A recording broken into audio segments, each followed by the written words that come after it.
Today we will do the coronary heart disease. When we talk of coronary heart disease,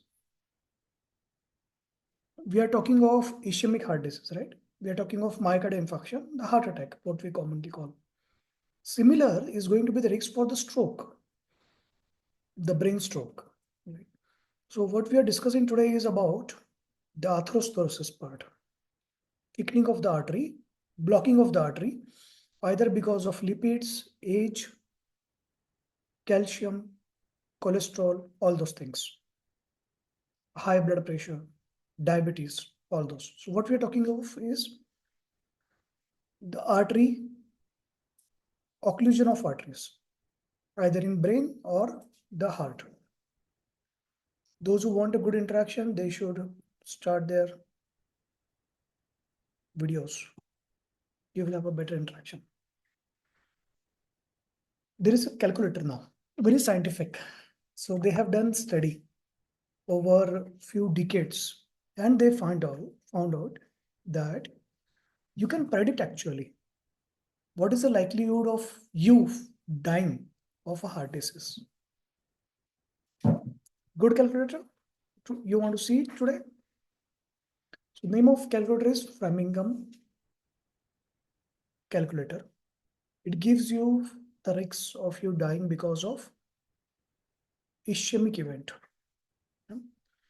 So remember that coronary means related to heart. That ischemia, it will lead to death. The stroke, a similar event in the brain, will lead to paralysis. What are the risk factors according to you? Write down in the chat. Write down what are your risk factors.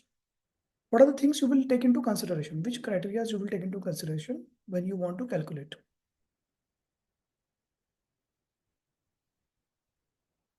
Write down the chat.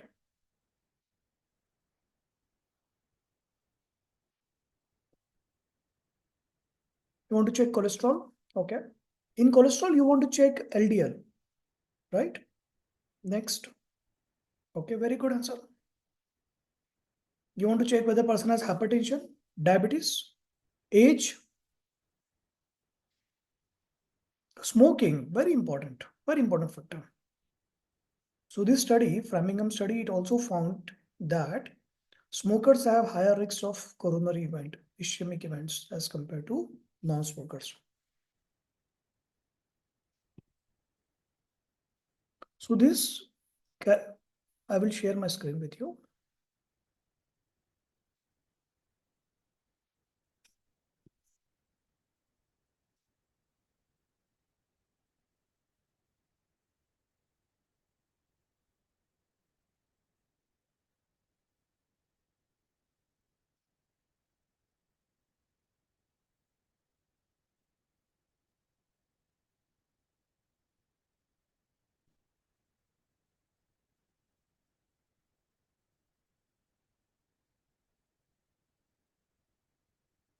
So here is the calculator which talks of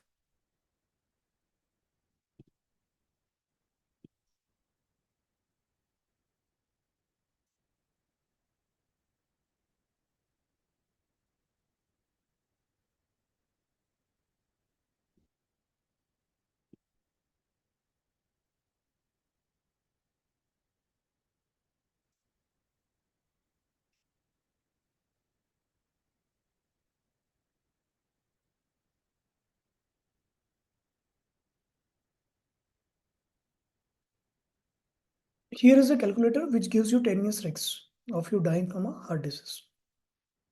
Age. So you enter your age. Anyone?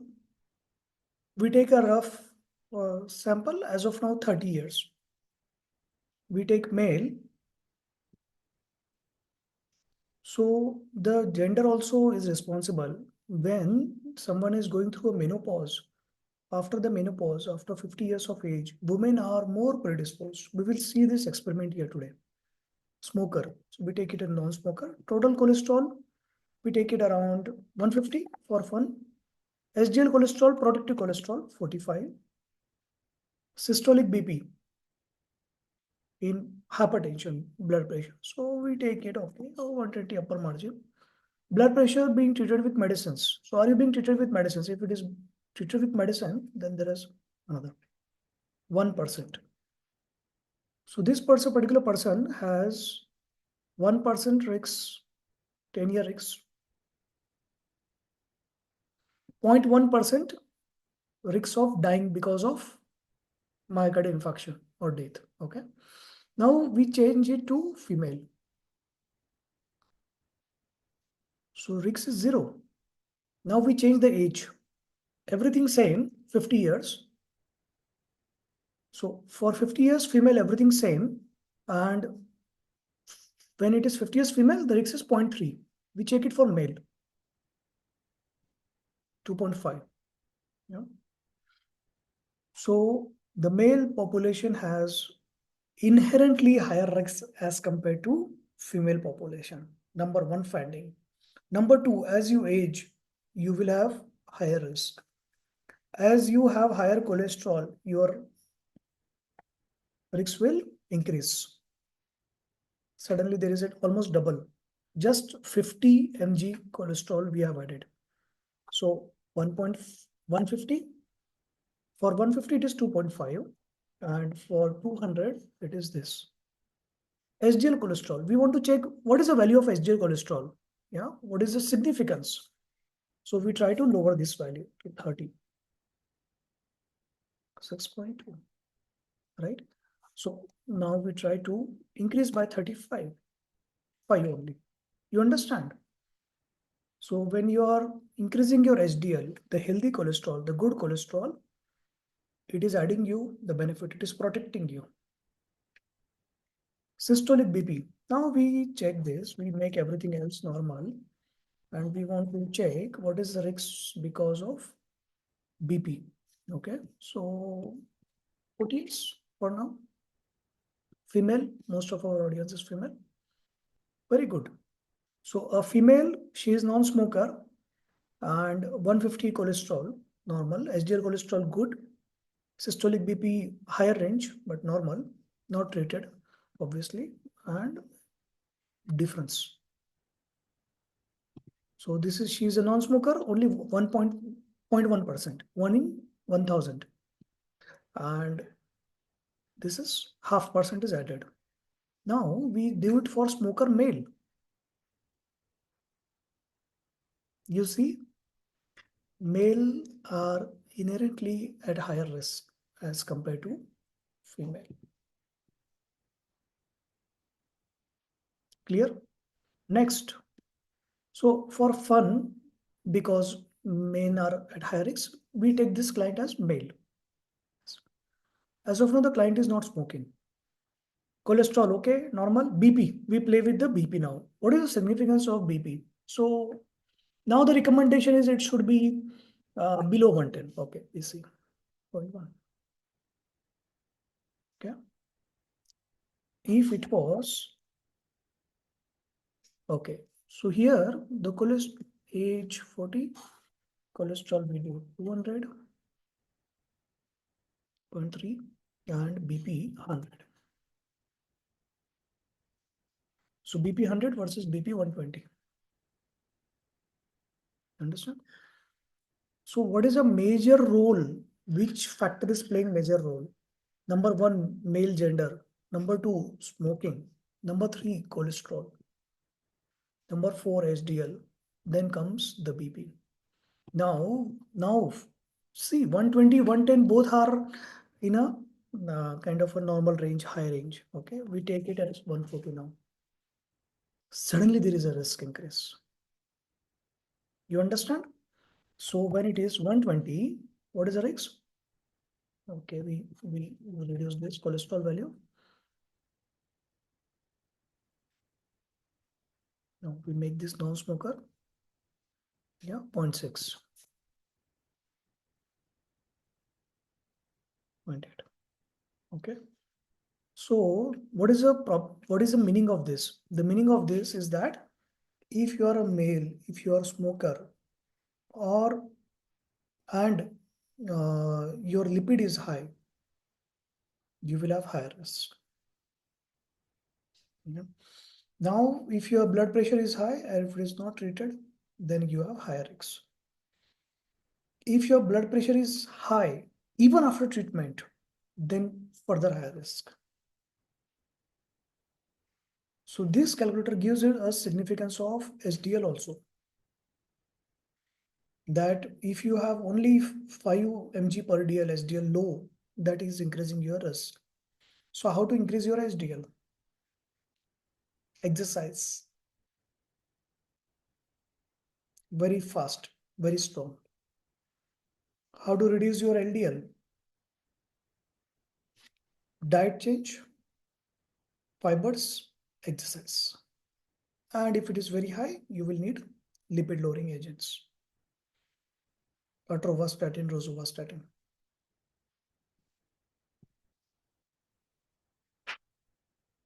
That's a good point. So we will check about for the food also. Cholesterol. So here this is a male non-smoker. Cholesterol we are increasing 250, 3.5 is the risk. So because probably SDL is 45, that is protective. So how much it is protective? We check, make it 35, 4.4. Yeah, so 1% has increased, 1% point has increased.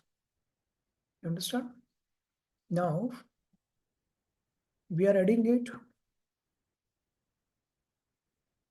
Same patient, 150, not treated. Without treatment, the blood pressure is 150, 3.5. With treatment, blood pressure is high, 4.4. You understand the meaning of this? It means if you need more medicines, control your BP, it means you have a higher risk of myocardial infarction.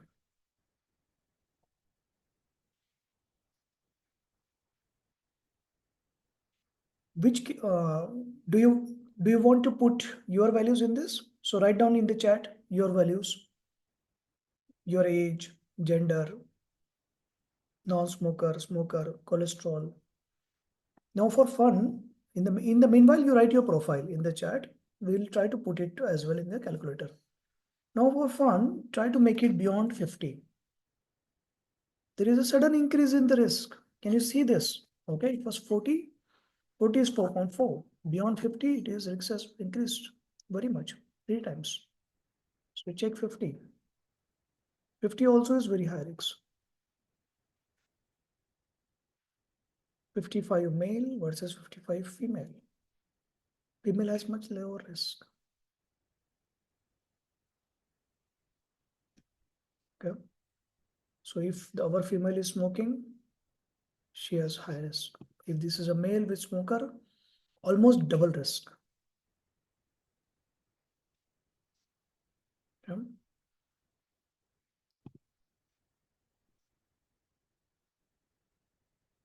So BP is not adding so much as the male, as much as the smoker. Very high significance. Total cholesterol, HDL cholesterol, very high significance.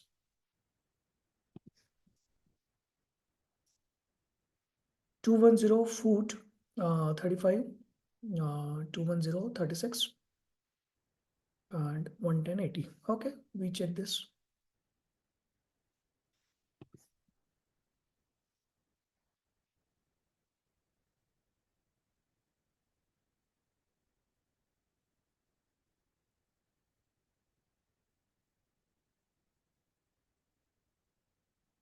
No smoker.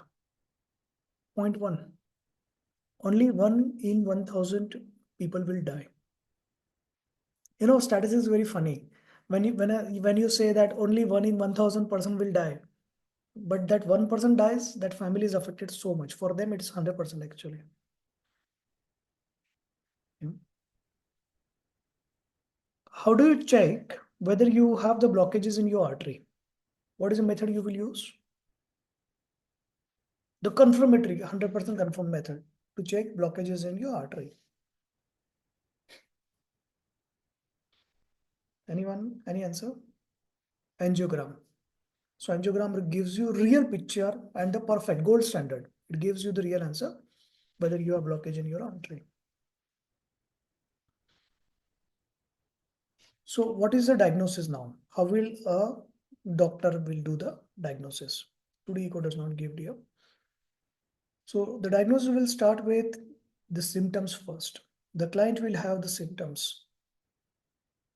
Chest pain when exertion, climbing the stairs. Chest pain is the next level, but before that there should be something. Breathlessness. Do you get breathless after climbing the stairs? Do you get breathless with some activity, which earlier you were comfortable?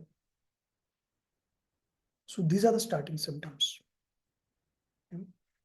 Then comes, so here we are not talking of the ischemic event. We are not talking of myocardial infarction as the event. Yeah, because those clients will go to ICU. They are not going to you. A client coming to you probably will say, I get exertion. Yeah. So obviously that client also needs to go and see a doctor. What doctor will do? They will do their lipid profile and all the tests and KFT as well, plus liver profile and all those things. So our lipid profile for a nutritionist is useful for this particular client. Then doctor will do the ECG. If ECG is normal and the client is still having the problem, then the treadmill comes. Echo is not required for this client. Echo, 2D, what is 2D echo? 2D echo is like a sonograph of a USG, yeah, of a heart. So there you see whether heart motion is normal, it is contracting normally, it has some clots or something abnormal, some structure is abnormal, walls are damaged, all those echo.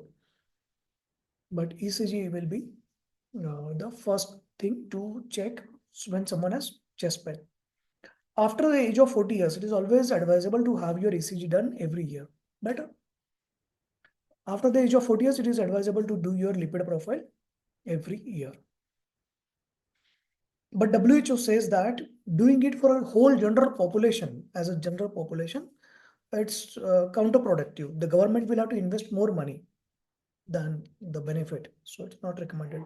But as an individual, you can spend money, so you should be able to do it. And if there are changes, you will need to do some changes in your things. So what are the changes we are talking of? Either your cholesterol is high, or total cholesterol or LDL cholesterol is high, and your HDL is low. If your HDL is low, the best way is exercise. And we have seen that HDL is very significant in protecting against ischemic event. The another method for now, the objective is LDL and total cholesterol. How to lower it? So to lower it, the diet, exercise, lipid lowering agents. Don't talk to the client of fancy oils. Okay, if you eat fancy oil, then only your cholesterol will decrease. Not required. No science support it. There is no study that is supporting. Someone selling a avocado oil and telling you that it will lower and you trust that person. What is it? You should avoid some things now. What are the things you will need to avoid here? You will avoid the ghee, clarified butter. You will avoid saturated fats. Avoid cheese. Change your oil. Ask the client what oil you are using. There are some oils which are high in content of saturation, saturated fats. So which oil are you using? So the sequence wise, the good oils are good oils are now the good oils. So if we talk sunflower, rice, depending on the taste you want, then comes the soybean, then comes the groundnut, and then comes all others. Yeah. There is no oil called avocado oil and olive oil. Olive oil, what is the cost? If you tell someone olive oil, what is the cost? It costs around 500 rupees per liter. An Indian family typically uses oils for cooking. They will not be able to manage it. Plus the taste changes, the taste of the food. Plus the preparation method changes. So don't advise your client to shift their oil. If they are using the lower version of the oils, okay, which are highly saturated, If they're using groundnut, you can tell them to shift to soybean or sunflower. Don't force your client for rice bran oil because the taste is different. If someone is using other oils, you can tell them to shift to maybe the groundnut, soybean, sunflower. Then reduce. I know some of the audience here is from South, so I'm not talking much of coconut oil, but you can check what is the saturation level of the oil. Sir, we have been using it since centuries. Yeah, you have been doing many things wrong, dear, since centuries. We Indians, we use clarified butter for everything. And all the studies, they say that in your lifetime, as a child or adult, throughout your life, if you don't eat a single drop of clarified butter, there is no deficiency you will have, no problem. But it has a lot of side effects. So we have been using certain things. We have been taking certain things that has a lot of problem things.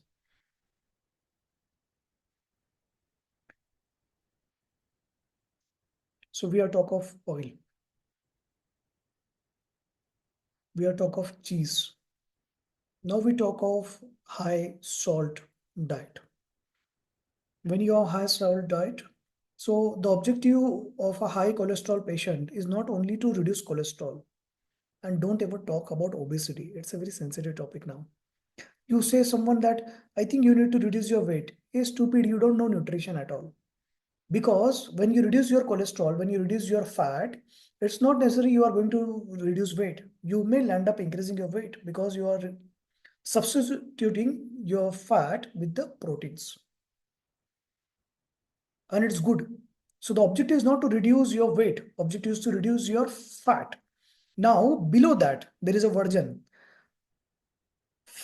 You don't necessarily need to reduce your fat also, because to burn fats, you will need to exercise very much, which most of your clients don't want to do. So the below that version is reduce cholesterol. So can I reduce my cholesterol without putting lot of hours in my exercise? I don't have that motivation to do strenuous exercise. So answer is yes. Simple lifestyle changes.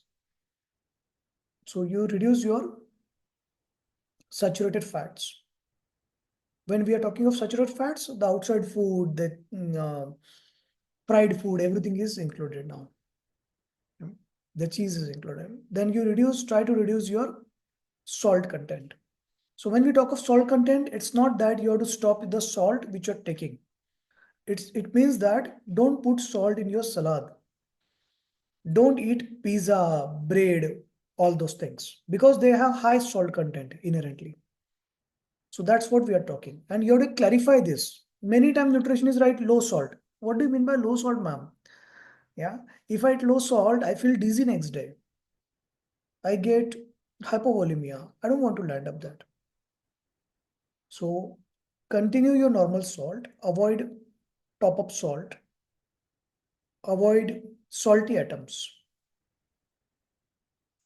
Packed foods, burger, pizza, bread, even at home. Because now the client wants to know why you are talking of the salt. Because your salt will increase your risk of hypertension. And with hypertension, it increases your risk of heart attack. The third part, the fibers. If you are talking of the fibers, so you add the vegetables and the fruits. Now there is a problem. Many of the nutritionists, they write one bowl of fruits. Yeah. My bowl is small actually. And another patient, my bowl is big. I cannot eat this big salad. There is a serious problem. So you tell them how many cucumber, how many carrot. You ask the client, which salad you like, tell me. So client will tell two, three names. Carrot, radish, cucumber, cabbage, lettuce. Don't be fancy and tell the client you add lettuce. Show me one scientific study which says that lettuce is beneficial. Then tell the client every meal, okay, not per day. Every meal you eat two cucumber, one carrot, one cucumber, one radish, half radish, one carrot, one cucumber, and 100 gram, little portion of cabbage, whatever you can. If you eat lettuce, okay, you add lettuce, but that is a top up. Now, when to eat? The sequence of the vegetables. Now, in fibers, you can add, obviously, you can add the fruits also. Orange is good, yeah, and all those. Now, you talk of the sequence. The sequence has to be initial. Now, some of the clients in nutrition practice, they always say that, ma'am, if I eat vegetables, when will I eat my own food? I want to enjoy my food. Yeah. So you tell them that you start with some vegetables. You eat some vegetables and then you eat some food. Then again, you finish your vegetables. And vegetables should not be shared. You cannot have a common salad plate where all your family are eating and some are them of eating more. So you need to have your separate. Many clients think that eating two pieces of salad, two pieces of cucumber, I ate my veggies. I eat my veggies, ma'am. No, my dear, you have to eat two cucumber, one carrot, plus something. That is your vegetable bowl in one meal. Okay. How many of you eat vegetable? What is your dose? Write down in the chat. What is your dose of vegetable for each meal? Each meal. Your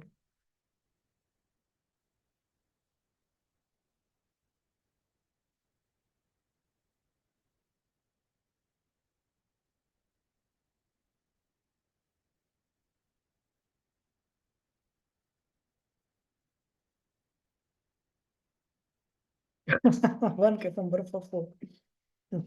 Most of the families it happens. Okay, Usha has a weighing scale, so every meal she weighs her food, and then that's good, interesting. 1 cucumber, one carrot. That's a good start. So anything 3 pieces. You keep it a formula simple. Anything 3 to 4 pieces. Uh, Pieces means not the slice. So 1 cucumber, one carrot, one something, one something. Yeah.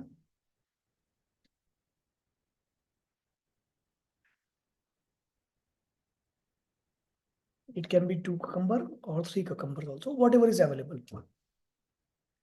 Correct.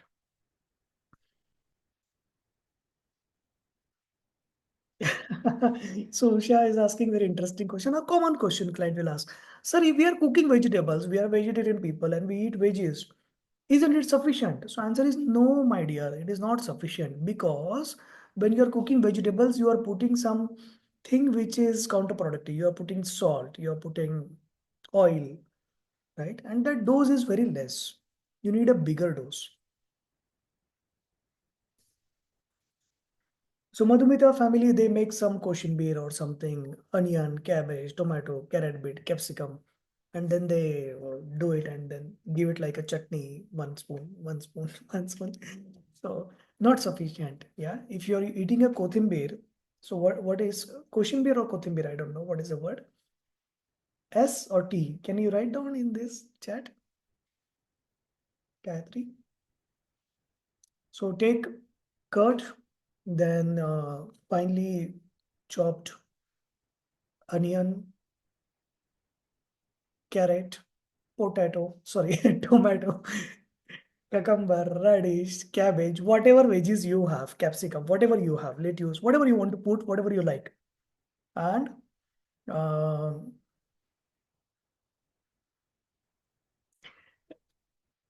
you eat it. One katori, one bowl.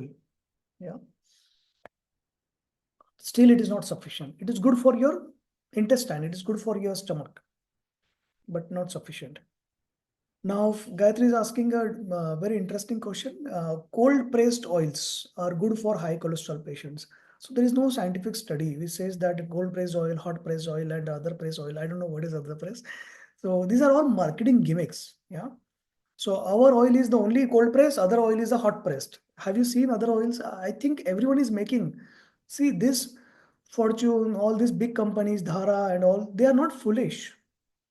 Yeah, and no one is putting any chemicals. So the extraction of oil process, you don't need to put any chemical or you don't need to put a fire inside it so that my oil is a heat process oil. There is nothing like that. Traditionally, thousands of years, everyone in the world is drawing the oil in the same process. They may have modified it little bit, you know, but there is no scientific study, there is no evidence, there is no data which says that cold press oil is this and the other is the hot press oil.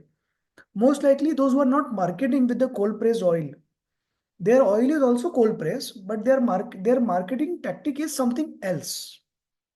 Fortified, vitamin A, vitamin D we have added. So when you market a product, you can talk of two or three things, or maybe one or two things that audience will remember. Yeah. Remember, imagine there is a oil which is fortified with vitamin A, vitamin D, first point, then which is triple refined, then it is the best quality of sunflower seeds, then it is cold pressed. So according to them, for a marketing tactic, they should focus on first two. Now, someone imagine there is an oil company which do not have first two. They don't have first two. It's not triply refined. It has impurities. It has something impurities, definitely, which should have been removed. It is not fortified. What are they going to talk? They are going to talk is my oil is cold press oil and it reduces cholesterol. Hey, show me some scientific study. The problem in India is if you have false advertising, what is the penalty for false advertising? 25,000 rupees grand. Rupees 25,000 people, these companies, they have paid as a penalty for false advertising and the advertising continues. And even before that claim of false advertising, they have already earned crores.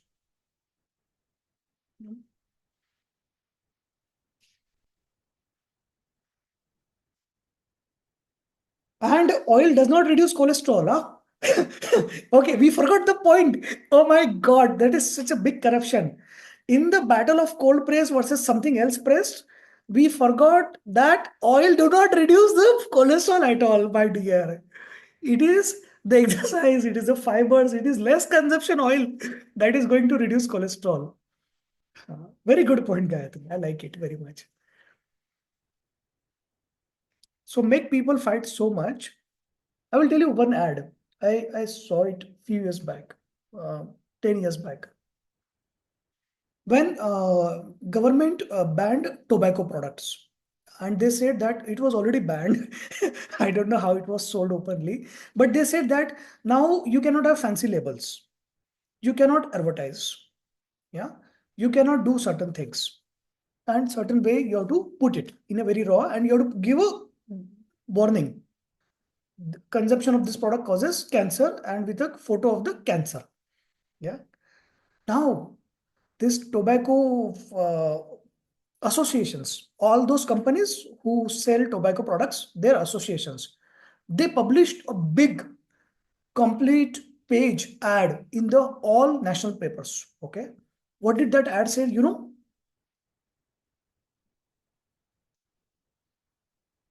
smoking of cigarette versus bidi.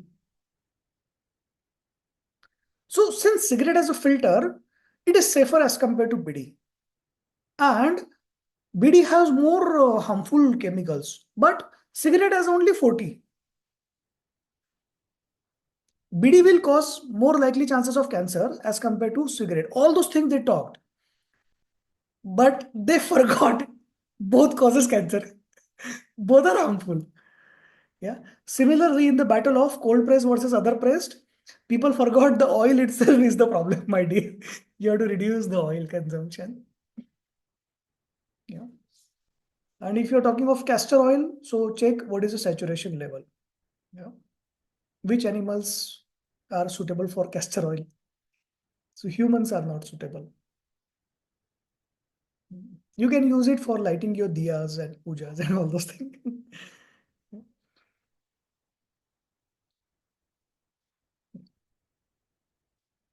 So Usha has asked another question. Can we use the steam veggies? Can I eat steam veggies? Yeah, that's a good option. So veggies, fibers. The problem with when you steam, uh, the fibers are there, still there. So your objective of cholesterol lowering is done, but your nutrients, some of the nutrients are gone, oxidized. So the antioxidants may get destroyed in the process of steaming of veggies. That's why we say raw is better. Questions, please ask more questions.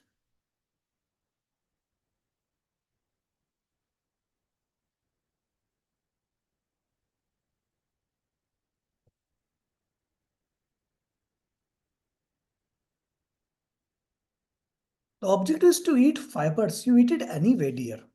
If your objective is to lower your cholesterol, eat your fibers, eat it anyway. Either you steam it, eat raw, put it in curd, do something, make some paratha, not bad. Yeah. Or put it in your khichdi, put it in your rice, make it a veg fried rice, something, something. You know, anything you do. The objective is to eat salad. And that habit has to be started as early age.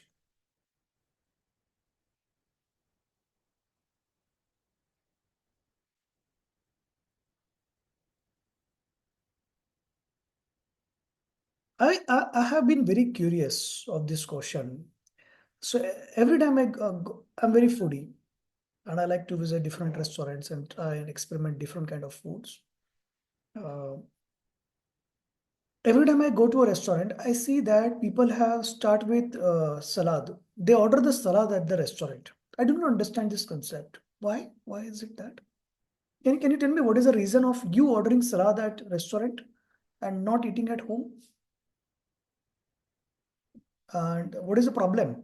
The problem is the salad at the restaurant is more contaminated, more likely to be contaminated. It was cut few hours back, placed it somewhere where flies were at, yeah, flies did their job.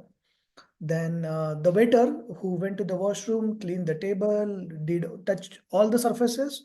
He touched this salad and put it in your plate and then brought it in front of you. And similarly, 10 other people have touched it. Someone who cut the salad, because it is not cooked, it's more harmful infection.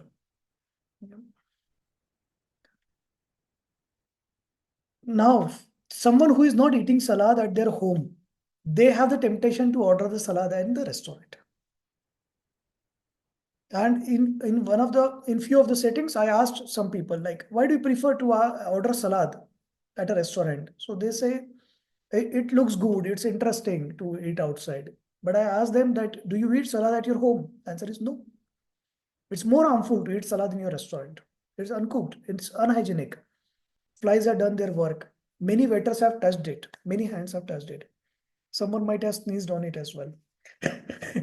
So you will stop going to restaurant now.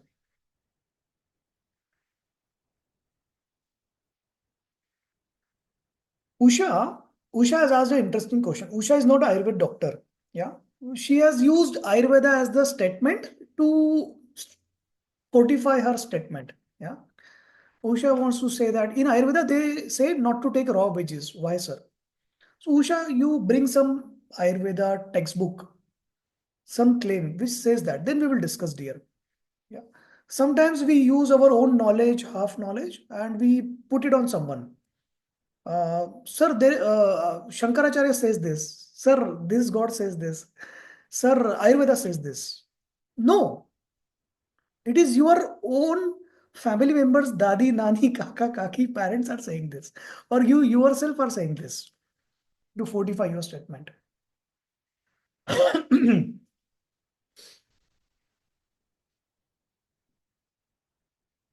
Or you might have seen some TikTok or YouTube. It has no scientific basis.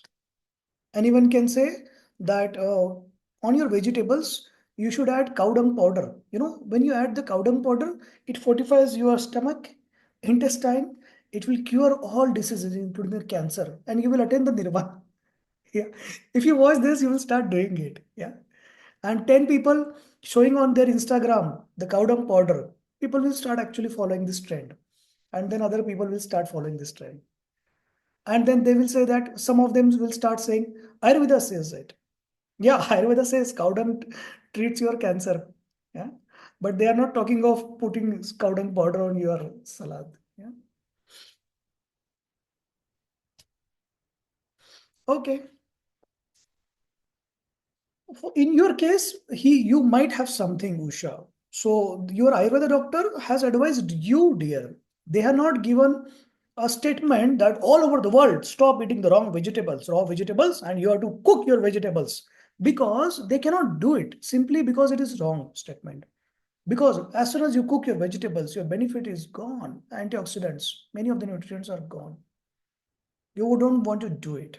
Yeah, you want to eat them most nutrient, most hygienic way. Now there is a problem. When you are eating raw vegetables, earlier, around 30 years back, 20 years back, WHO used to say, eat your vegetables without peeling. And now they have changed. Yeah. Now they have changed their recommendation and they are saying that peel your vegetables because it is more harmful. So it may be the contamination, it may be some bacteria, it may be some parasites, some seeds of the parasites, eggs of the parasites, or maybe some chemicals. So WHO recommendation now is peel off your apples also, peel off your cucumber as well, and then eat it raw. That's the recommendation.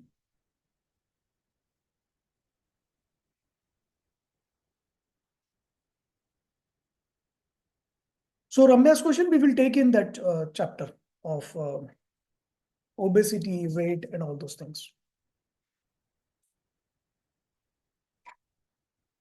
Please ask questions.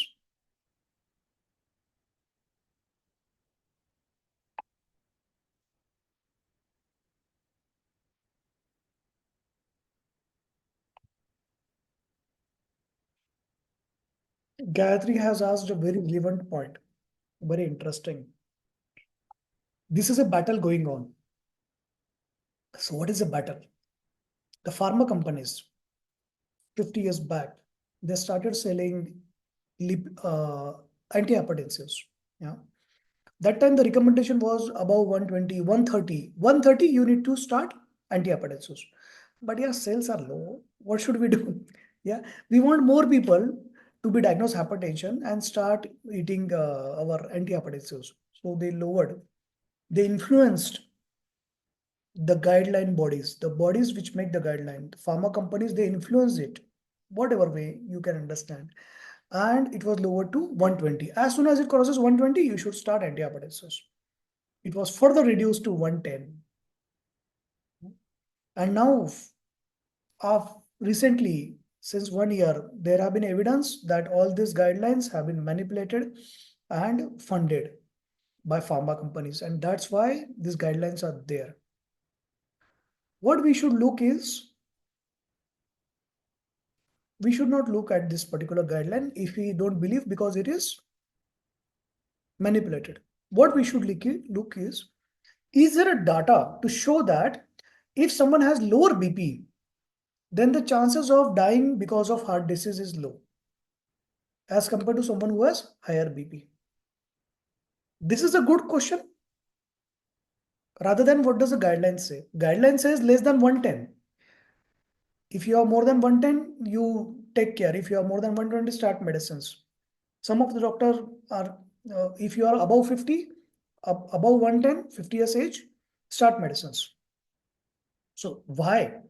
The objective is, there have been studies which conclusively says if you have lower BP as compared to higher BP, at whatever age you are, you will have lesser chances of dying because of ischemic event. This ischemic event includes your stroke as well as heart.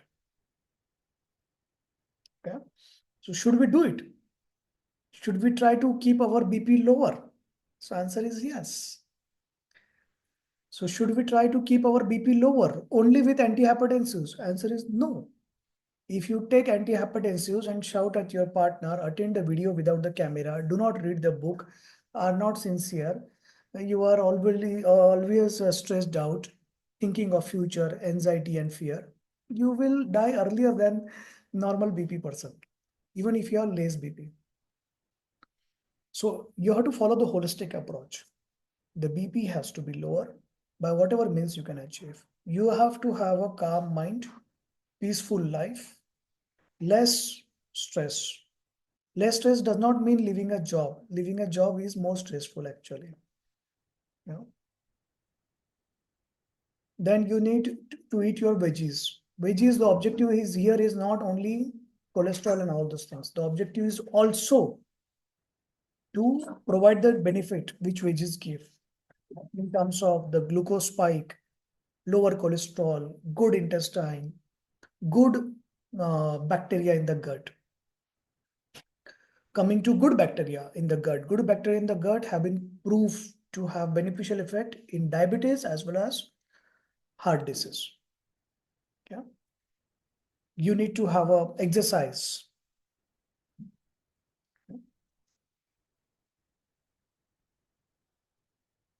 So the objective is holistic approach. If you want to have healthier life, longer life. Is there a study which shows that how many years you can add with when you control your BP? So should we come back to your calculator? Yeah. So we do an experiment today. We want to check what is the 10-year risk of dying if you have high BP versus normal BP. Good experiment. We do that.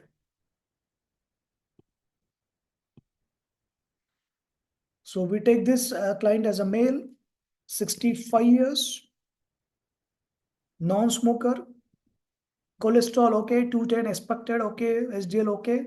Now here 110 is the BP. Yeah, well controlled because of peaceful mind, psychology counseling, nutrition, all those things. Yeah, low sugar, low salt, 110. So the risk of dying is 16% because of heart disease. Huh? There are other risks also which person can.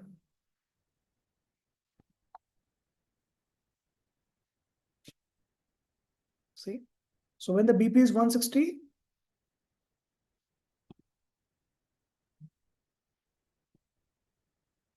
if the BP is 160, then it is 25%. So 16 versus 25%. So the answer to Gayatri's question, scientific answer is lowering your BP. It increases your life. Very straightforward. Yeah. Having a lower BP throughout your life increases your life, adds to your life. At least your chances of dying because of coronary event or ischemic event is less. Other things can happen. Yeah. When we talk of other things, there is a funny story I will tell. Yeah. So first I will finish this cup. It has ginger water. And just for fun today experiment, I added some haldi also, turmeric, the green turmeric.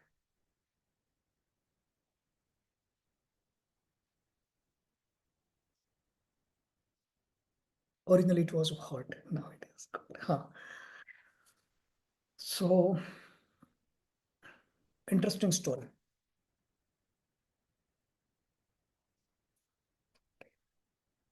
2014. The year is 2014. Huh? Before that, all these pharma companies, they used to conduct their research experiments on Indian population. Lot of studies, thousands of studies going on. Yeah. If someone dies because of the medicine, they used to get some compensation. For participating in the research, they used to get some benefit.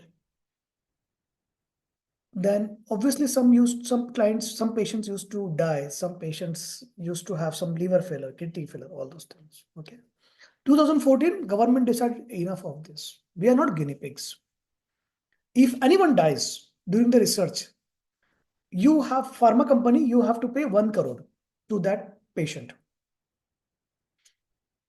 The statement is very open.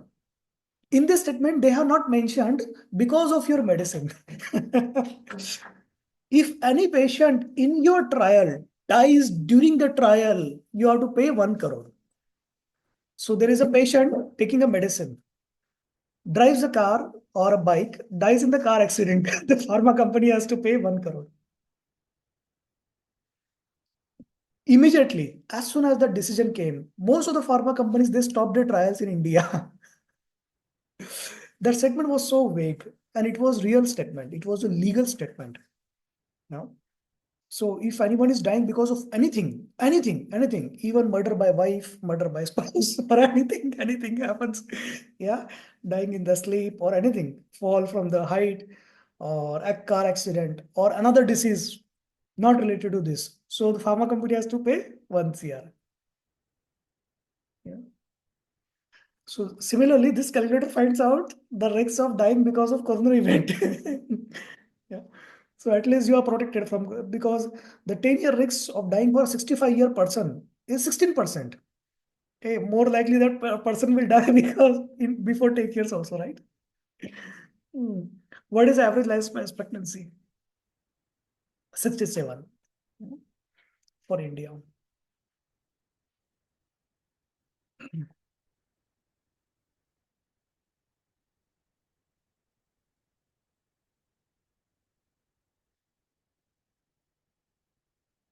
So what Varsha is saying is that many people, they have physiologically normally low BP. Yeah. So the question is, how much low is tolerable? Is low normally low is good or normally high is good? So if we see all the literature, all the reviews, all the studies, scientific studies, they say that having a lower BP is better than higher BP. Number one point. Number two, how much lower is good? As long as you are not experiencing any problem. So if you have a lower BP and you feel dizziness, you feel giddiness, then that's not good. But someone who has 104 systolic BP, 70 diastolic BP, that person has normally low BP, not feeling dizziness or giddiness, not feeling weakness. But there is another person who has a normal 120, 90 or 80 level. If that person experiences this blood pressure, they will feel giddiness. Athletes, they have lower BP. Why? They have trained their body over the time, not only with physics, but also their emotions, that their BP level is lower.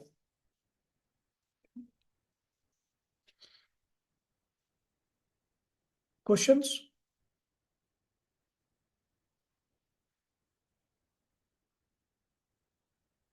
Next time, when you get a client talking about chronic disease, lifestyle disease, then show this calculator to them, show them these are all the factors you need to take into consideration.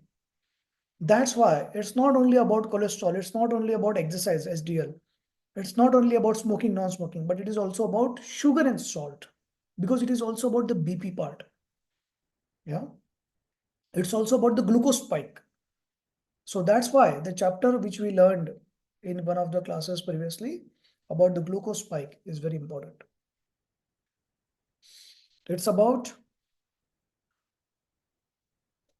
having the lower BP, having normal blood sugar, not having much high spikes, having a healthy lifestyle, having a healthy food, and good stomach. When we say good stomach, it's not about only digestion. It's also about bacteria. What bacteria you have.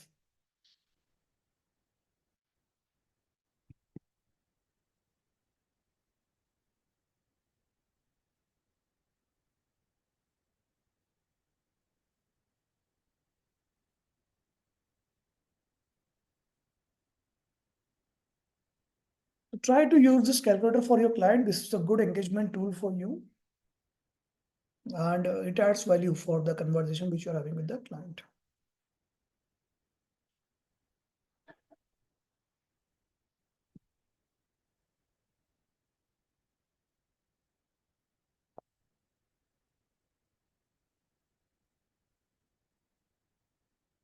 Madhumita has asked an interesting question. Is there a limit for having protein intake when we are trying to reduce our cholesterol? We need to go to biochemistry class now. Okay. In MBBS, in biochemistry, what we learned? We learned fat, what we consume, it gets converted to cholesterol. Number one. So number one priority, you should reduce your fat consumption. Number two, saturated fats gets converted to more harmful lipid, more harmful cholesterol. So number two priority will be reduce your saturated fats. Number three, your glucose, sugar, high sugar, excess sugar will get converted to cholesterol. So your number three priority is excess sugar, reducing your sugar intake. Right? Number four, when you exercise, your cholesterol is, your energy is taken from your fats. Number four priority. Number five, when you eat fibers, it will bind to the cholesterol which your liver is releasing. From the gallbladder, the bile juice is released. That cholesterol in the bile juice will be bound to the fibers and it will be ejected out. Okay. That's what you want to take it. So you follow the common things, right?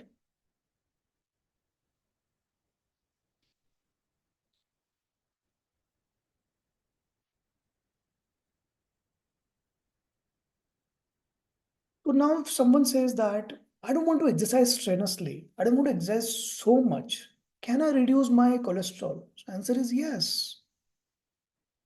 Don't tell the client, no, there is no hope, you cannot do that. They will give up everything. So tell them you can avoid, reduce your oil consumption, reduce saturated fats, reduce fast food, packed foods, reduce salt intake, increase your vegetables, drink plenty of water, exercise whenever is possible, climb the stairs if it is first floor, second floor instead of using the lift. That itself is sufficient. Don't tell the client to join the gym. Yeah. Now the question may come smoker versus non-smoker. It's a tremendous risk. Now it is beyond the control of a nutritionist practice to tell the client smoking versus non-smoking. If you tell the client stop smoking from tomorrow, the client will be yes. It's very easy, magic, instantly gone. Yeah.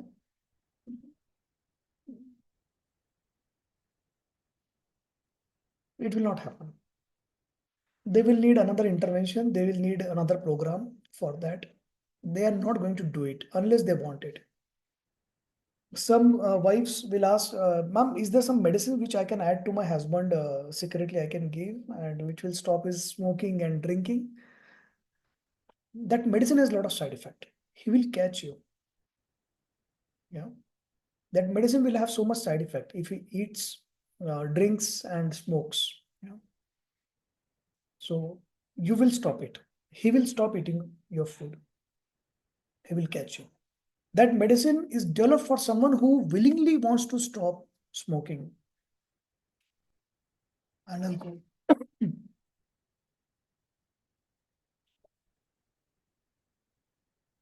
So what is in your control as a nutritionist dietitian?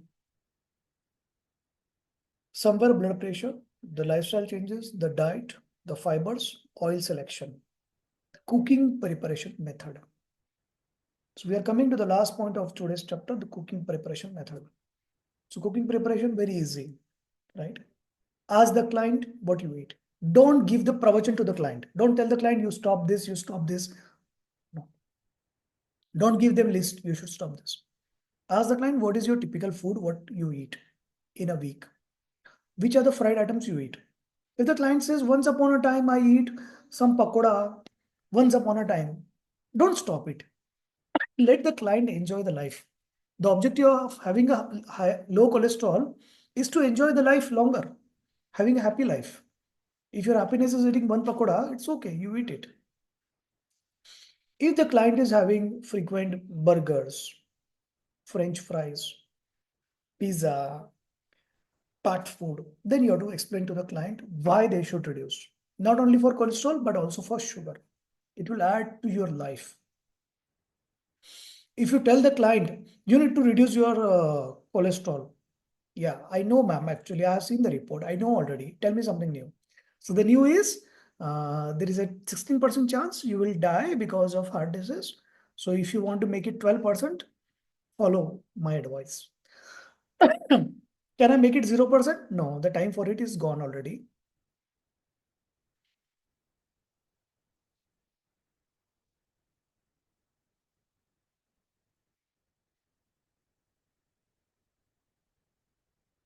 Madhurya has asked a very interesting question.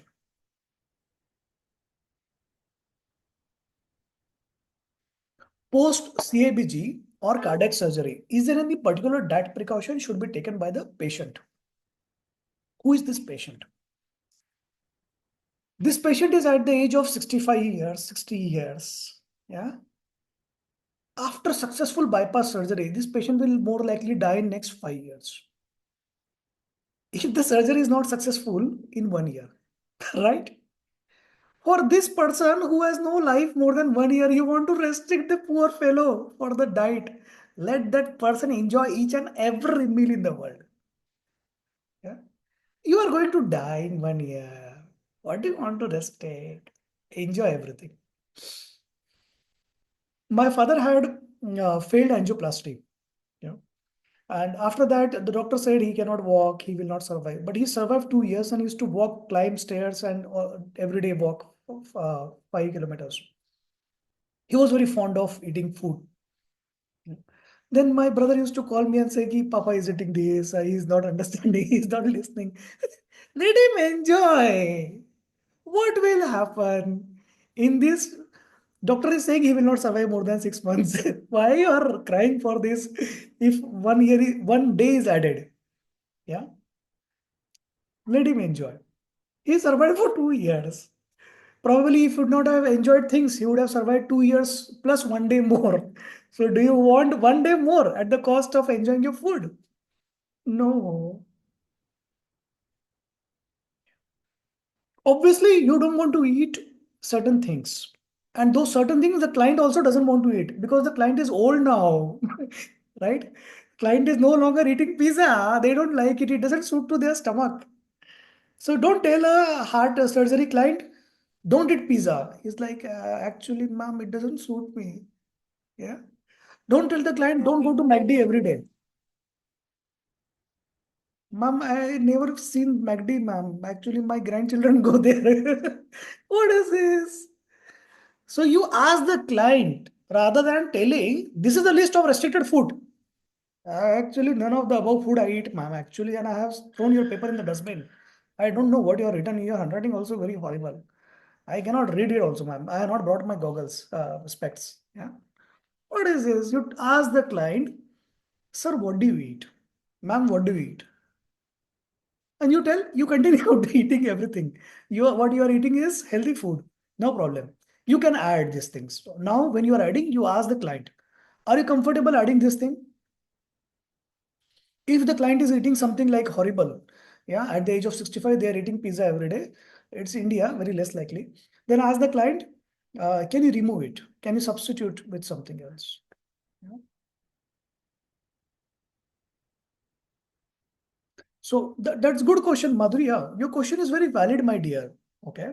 But when anyone asks you this question, you tell them, I would like to talk to the client rather than giving you a blank answer. Yeah. So it depends on the client to client. My advice is going to change. You don't want to give advice to a physiotherapist and then no money. Yeah. You want your physiotherapist friend to give you a client. You tell her, you refer this client to me, I will manage your nutrition dietetics.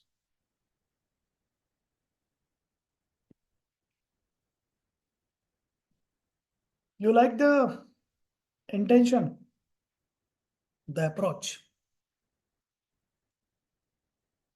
Any question, anyone else?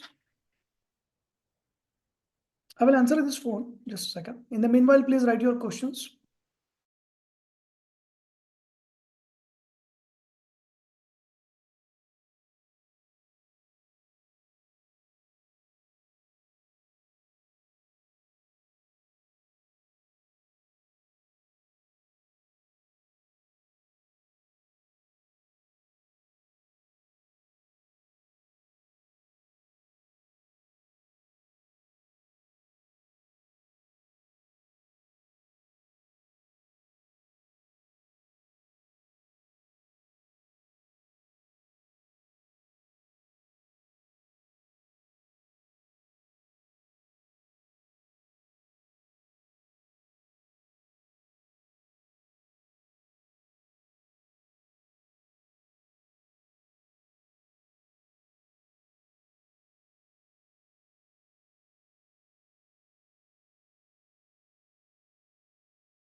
So I will again go back to Madhurya's question. So Madhurya is saying that she is a physiotherapist and her clients, they ask during physiotherapy. So as a physiotherapist, you are free to tell them, sir, you enjoy every meal, whatever you want to enjoy, and they will like you more. Yeah. Everyone is trying to tell them, you stop this, don't do like this, don't eat like this. But you are the one who's angel, God sent, and telling them, you enjoy every food. They will love you more. The second part, Kellen is asking, should we withdraw oil completely from our diet? No, you cannot.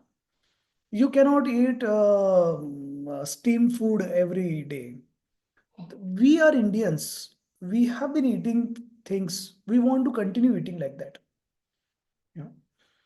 You don't want to change your preparation or the taste of the food. Number one rule.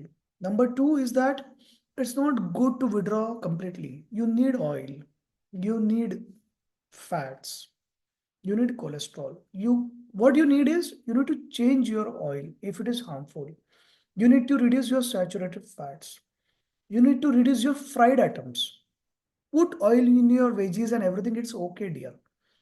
The question is to reduce your fried items so that your oil is also reduced and your salt is also reduced. Okay, it's okay.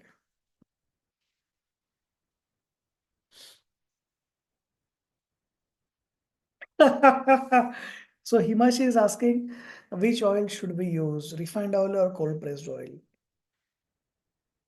Don't fall for the marketing gimmicks. Okay. Use any oil whichever you can afford. Yeah. So if someone is selling cold pressed oil for 400 rupees per liter and similar oil, another brand is 180 rupees. That doesn't mean 180 rupees is bad. Check for the company. If it is both are repeated, then you can select whatever you want. Yeah. And there is no scientific evidence or there is no data which says that cold pressed oil is the better oil. And there is no data which says that refined oil is harmful. In fact, do you want cold pressed and just bottle oil or you want it to be refined? You want your oil to be refined. And how do you know that this is refined oil, so-called refined oil? They are not manufactured with the same process which this cold pressed oil people are saying. Yeah. They have not boiled or steamed or roasted their groundnut to pull the oil. Everyone is crushing the groundnut to pull the oil, dear. So what is this cold press? It is the only and the single marketing tactic they have. That's why they are talking. The other brand, they have cold pressed, fortified, refined, all those things. So they have decided to choose refined and fortified as their marketing tactic. My oil is the best oil, all other company oil is the bad oil. If you fall for such marketing, then and they have paid such companies, they have paid 25,000 rupees, 25,000 rupees penalty for false claims. And they are continuing to do those.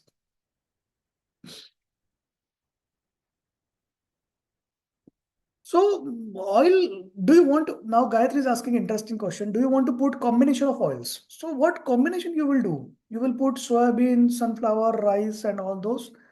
Uh, yeah. So whatever taste you have, whatever oil you have been using, you continue that. If you're using so harmful oil, then shift to one step up. Yeah. If you're using groundnut, shift to soybean. If you're shift soybean, shift to sunflower. There is no scientific data which says that combination of oil and all those things that supports or saves and all.